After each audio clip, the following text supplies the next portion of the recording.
Good day guys, nice to have you here. Today we're back in the advanced server, and in case you're not aware yet, the developers are planning to make changes on how heroes are going to gain HP by dealing damage. In addition to changes in the mechanics, they have also decided to make changes to some items. One of those items is the Ice Queen Wand. On the surface, it seems to be the same, but if you look closely, you'd notice that it was changed from Magic Lifesteal to Spell Vamp. That, my friends, in my opinion, is an indirect buff to certain heroes that rely on skill damage, especially those that gain damage from magic powers such as X.Borg. A lot of us use Ice Queen 1 on X.Borg since the developers removed the slowing effect from his first skill, and having Ice Queen 1 helped X.Borg slow enemies down in order to prevent them from escaping. Overall, X.Borg benefits greatly from Ice Queen 1 with the exception of Magic Lifesteal. Since X.Borg deals physical damage even though he gains damage from magic power, he was incapable of gaining HP while dealing damage with Ice Queen Wand. Therefore, players have to be more creative and either give him items with Spell Vamp such as Bloodlust Axe or rely on Festival of Blood. Since the developers changed Ice Queen 1's lifesteal effect from Magic Lifesteal to Spell Vamp, X.Borg is now capable of gaining HP from dealing skill damage. This opens up more opportunities for getting more important items than Bloodlust Axe. If you want to give X.Borg more damage without sacrificing HP sustain and slowing capabilities, you can do so now by equipping Ice Queen 1 and Blade of Despair. Or if you want to have an X.Borg with the ability to slow enemies without sacrificing HP sustain but a much bulkier build, you can now have Ice Queen 1 and any other defensive equipment you might have in mind. In other words, you no longer have to buy Bloodlust Axe, which in my opinion is not really a very powerful item since its stats are mediocre and really only shines best because of its Spell Vamp. In this video, you'll see how much X.Borg has improved just because of that very small but significant change the developers made to Ice Queen 1. As we go through the video, I will also discuss some tips, tricks, and strategies that can help you win more ranked games. We will however skip the boring laning phase, but if you want to learn more about how you can outlevel the opposing XP laner, then I strongly suggest checking this video out. I will leave a link in the comment section for you guys and in the description as well. In addition to that video, do consider checking the link in the description for my Worst Mistakes series, which are all guaranteed to help you become better players in all lanes and roles. Since X.Borg does not have the ability to slow enemies or keep them within his range, it might be a good idea to get boots as either your first or second item since it'll help you keep your enemies within your first skill's range. Depending on your needs, you can either get tough boots right away or you can go ahead and get the Ice Queen 1 as soon as possible after getting the regular boots. Under normal conditions, I recommend getting tough boots early if you are fighting enemies with powerful control effects, especially if there are a lot of them. In that game, one of the enemies was Selena, which we all know has the potential to stun her enemies for a very long period of time. Tough boots work great against her in reducing her stun effect's duration. There are only two reasons why I got Ice Queen 1 early against such powerful control enemies in this game and didn't get tough boots first. Number 1. I was excited to see how Ice Queen 1 would perform as a starting item, and number 2, I was playing in the advanced server and players there, including myself, usually do not take the game very seriously, unlike in the original server. Usually I would help contest a turtle playing as X.Borg since he's pretty good in stealing objectives thanks to his ultimate that is capable of driving away enemies and dealing true damage to monsters such as the turtle. However, in addition to the enemy jungler, their mid laner also disappeared. Since there were 2 enemy heroes on the top lane and 2 missing enemies, that to me seemed like it was going to be a 4 versus 2 situation to the enemy team's advantage, especially since a lot of our allies were far away from us. It probably would have been okay if Hayabusa was with us, but for some reason he went to the bottom lane to gank Moskov instead of helping and taking the turtle. If I made the mistake of contesting the turtle, that would have probably resulted in my death. Remember to check the minimap as frequently as possible since that will help you make better decisions. Since I decided to stay on the top lane and hold our ground, I was able to get 3 easy kills, which gave us a huge advantage against all players in terms of gold and experience. I'm at the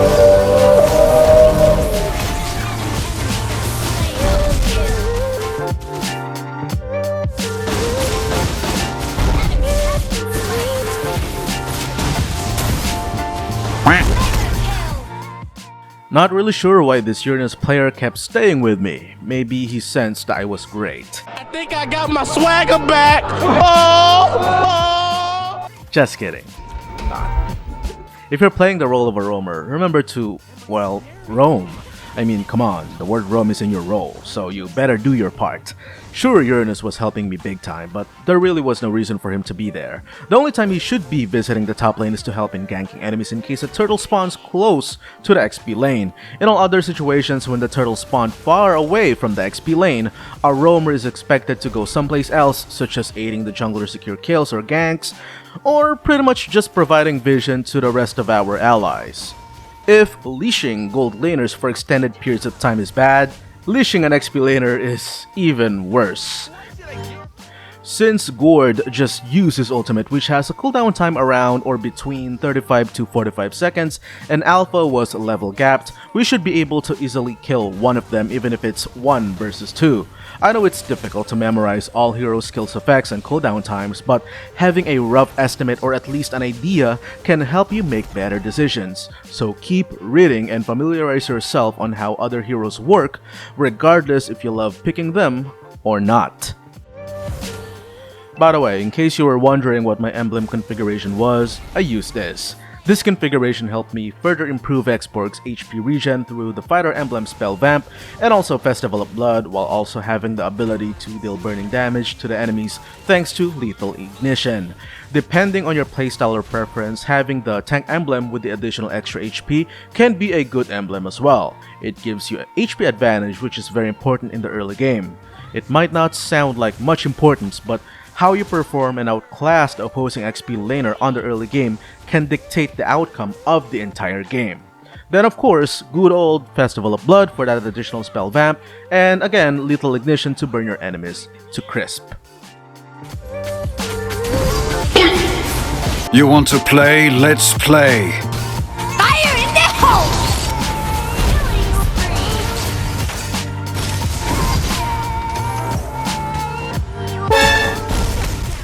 In my opinion, Ice Queen Wand is X.Borg's core item, especially since they turned it into a spell vamp item.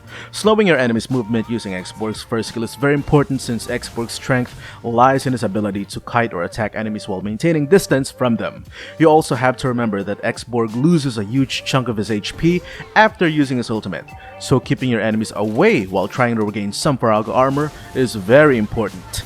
Our turret has been destroyed.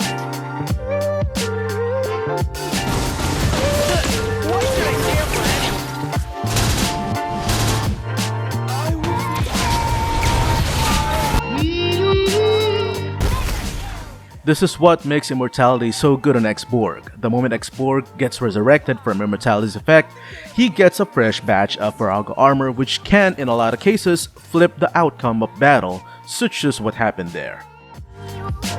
What up, biatch?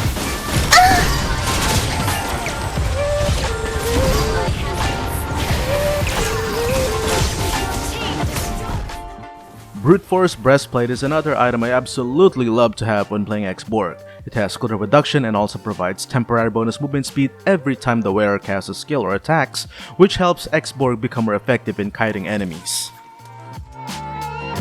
Nothing can ever heal me from the wounds of disaster.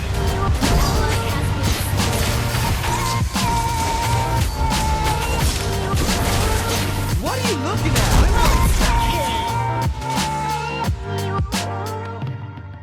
I figured it would be impossible for me to kill Gord since he was far away. My main purpose here is to prevent them from recalling back to base and allow Uranus to keep pushing the top turret. And well, mission success. From the wounds of disaster. Your team destroyed.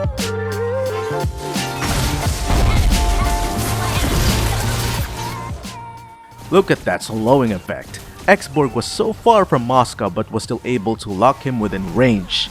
At that point, my Immortal was about to become available within a few seconds, which is why I played aggressively. Sadly, I made a few miscalculations and didn't make it, and died before Immortality's effect became available. The next item I got was Fleeting Time. It's not really always recommended, but it can be a great item to have, especially if you have Immortality, since it can help you trigger X.Borg's ultimate back-to-back within a short period of time. The problem with it though is it puts you in a tough spot since you will lack one defensive item. If you choose Fleeting Time over Blade of Despair on the other hand, you might end up with a much lower damage output than you would like, especially in that game where my ability to kill enemies was very important, since a lot of my allies were failing to do their jobs in carrying the game.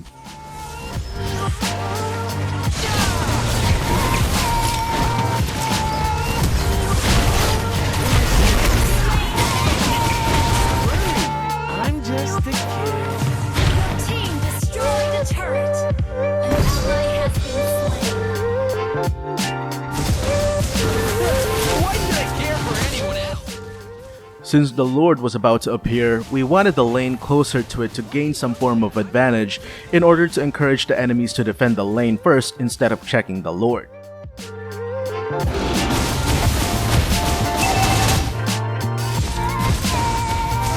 Enemy has been slain. An ally has been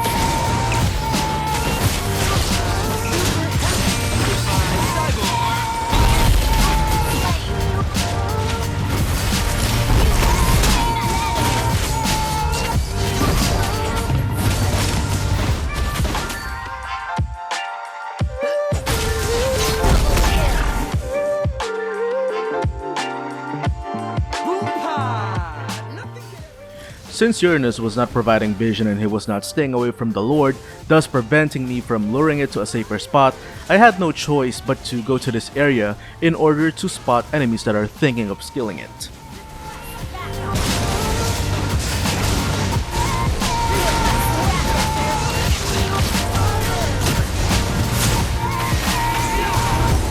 Me from the wounds of disaster.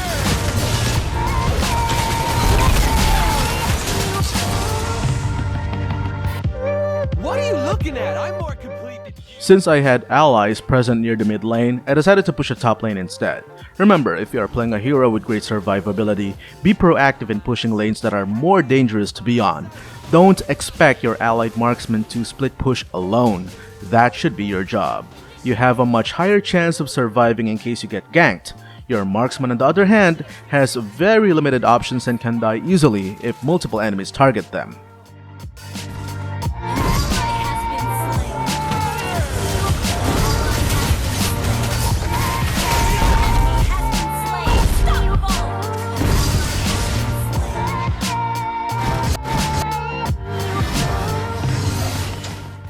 I got a bit too confident and didn't realize Alpha would be able to take me down.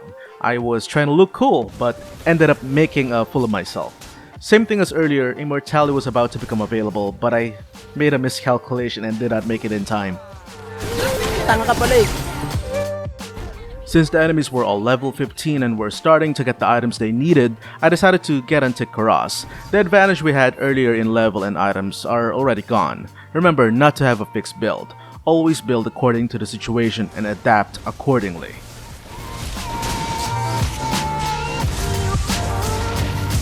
I'm super happy with my cyborg body. slain an enemy.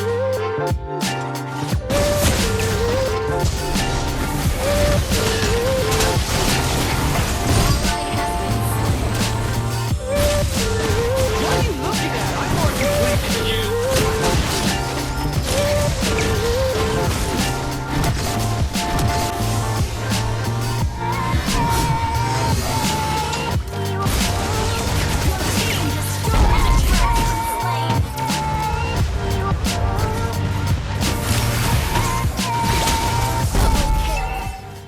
Not sure why our marksman stepped in the enemy turret's range. We would have won that fight if they remained outside. My goodness.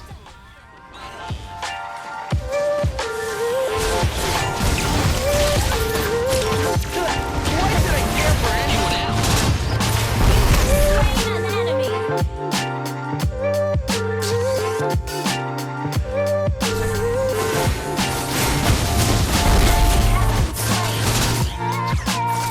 Double kill.